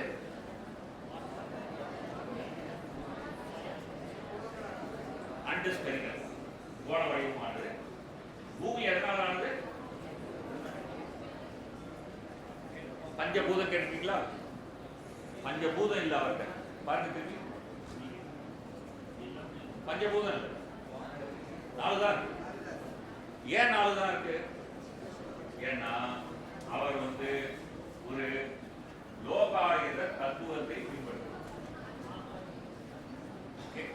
நீங்க தொல்காப்பியத்துல பாத்தீங்கன்னா, நிலம், நீர், நெருப்பு, வழி, விசும்பு 5 கலந்த மயக்கம் அப்படின்னு சொல்லுங்க, பஞ்சபூதம். ஆனா ஆரியபடர் 4 தான் சொல்றாரு. ஏன் 4 தான் சொல்றாருன்னா, ஆரியபடர் என்பவர் வந்து ஒரு லோகாயுத தத்துவத்தை பின்பற்றக்கூடிய ஒரு லோகாயுத கருத்தின்படி புலன் உறுப்புக்கு தெரியாத எதையும் உண்மை ஏற்றுக்கிறார். இப்ப என் கண்ணு முன்னாடி இந்த மைக் தெரியுதா? ஏற்றுக்கலாம். இப்ப நம்ம வெளில போறோம், அங்க மண் இருக்கு, அந்த மண்ணுல காலடி தெரியுது. அந்த காலடியில யாராவது நண்டு போயிருக்காங்க, நம்ம போய் வரலாமா? அதை ஏற்றுக்கலாம். கண்ணுக்கு முன்னாடி தெரியறத வந்து பிரத்யட்சம். அந்த காலடியில இருந்து யாரும் நண்டு போயிருக்காங்க நம்ம முடிவடைப்போம் இல்லையா, அது அனுமானம். இது தமிழ்ல காண்டல், தமிழ்ல அது கருதல். காண்டல், கருதல். இது தவிர வேற எதுவும் உண்மையை காட்டாது என்று நம்புபவர்கள் தான் லோகாயுதவாதிகள். அந்த விஷயத்தை நீங்க பாத்தீங்கன்னா, காற்றை பார்க்கலாம், நெருப்பை பார்க்கலாம், புலனூர் பார்க்கலாம்னா நம்ம கண்ணால் மட்டும் சொல்லலாம். காற்றை அடிக்கும் போது உங்களுக்கு கொடு உணர்வு இருக்கு இல்லையா, புலனூர்ல பார்க்கலாம். காற்றை பார்க்கலாம், நெருப்பை பார்க்கலாம், தண்ணியை பார்க்கலாம், நிலத்தை பார்க்கலாம். ஆகாயத்தை அவர் என்ன சொல்றாங்க, கற்பனையான இந்த விஷயத்துக்கு அறிவியல் சொல்றாரு. வேண்டாம் பாலியல் வச்சு போய் அறிவியல் ரைட். ஸோ இது வந்து ரொம்ப ஃபேமஸ் புக்கு, மாதவாச்சாரியாருடைய சர்வ தர்ஷன சங்கிரகம். அதுல பாத்தீங்கன்னா லோகாயத்தர்களுடைய தத்துவமாக என்ன சொல்றாங்கன்னா, அவங்க வந்து 4 பொருட்களை மட்டும்தான் இருப்பாங்க, 4 பூதங்களை மட்டும்தான் இருப்பாங்க அப்படின்னு ரொம்ப தெளிவா சொல்றாரு. சோ காண்டல் கருதலை மட்டுமே பிரமாணமாக சான்றாக ஏற்கக்கூடிய ஒரு தத்துவ நிலையை கொண்டவர் ஆகிறார். அதாவது இன்றைக்கு நம்ம சயின்ஸ்ல ஆப்சர்வேஷன், இன்ஃபரன்ஸ் அப்படின்னு சொல்றோம். அதாவது இன்றைக்கு நம்ம சயின்டிபிக் மெத்தட் என்ன சொல்றோமோ அதனுடைய அடிப்படையை நம்ம எங்க பார்க்கிறோம்? ஆரியபடனுடைய பார்வை. பூமியை பத்தி சொல்லும்போது கடம்ப மலர் போல பூமி இருக்கு அப்படிங்கிறது. இது வந்து ஒரு அற்புதமான ஒரு உவமை.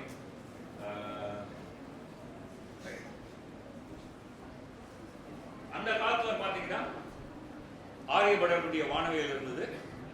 புராண கருத்துக்கள் நான் சொன்ன மாதிரி அந்த 4 யுகங்கள், இந்த மாதிரி பல்வேறு விதமான புராண கருத்துக்கள், 5 பூதங்கள் போன்ற புராண கருத்துக்கள்.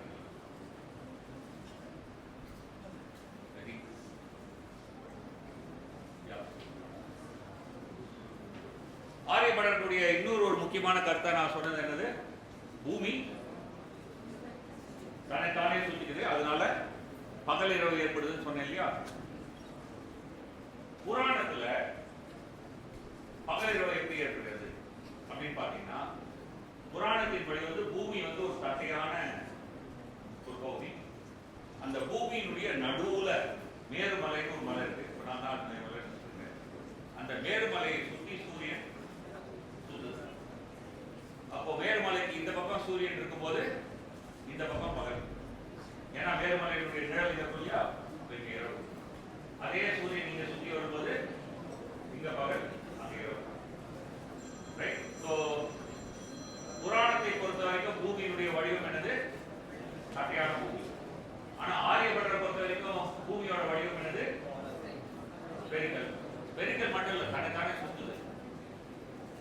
அப்பைய தீட்சிதர் அப்படின்னு சொல்ற ஒரு அறிஞர் என்ன சொல்றாருன்னா, வேதத்துல பூமி பிரதிஷ்டான்னு சொல்லுது அப்படின்னா நிலையான பூமின்னு சொல்லுது.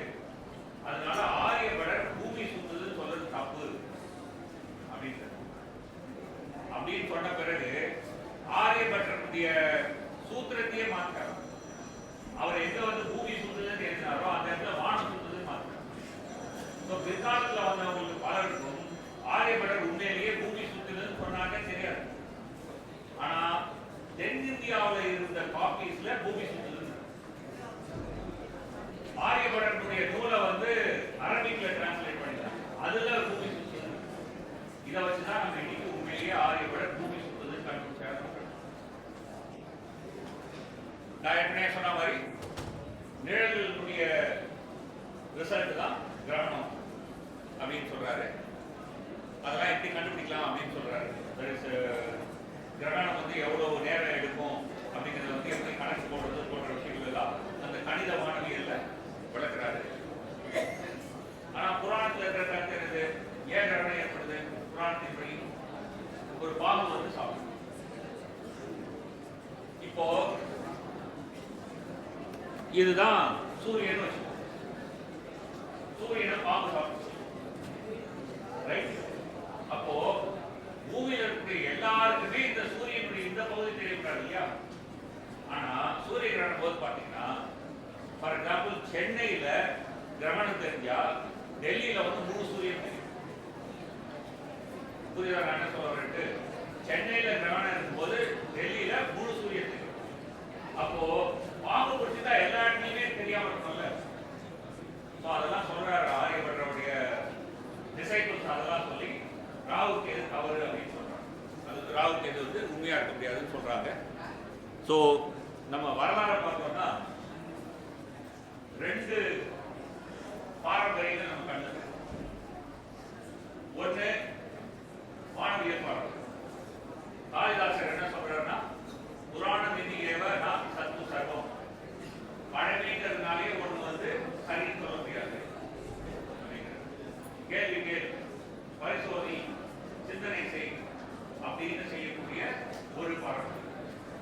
இன்னொரு பக்கம் வேதத்துல பூமி பிரதிஷ்டான்னு இருக்கு, அதனால பூமி சுத்தாது அப்படின்னு சொல்லக்கூடிய இன்னொரு மூட நம்பிக்கை, கண்மூடித்தனமான நம்பிக்கை சார்ந்த ஒரு பாரம்பரியம். நம்ம வரலாறு பார்க்கறேன்.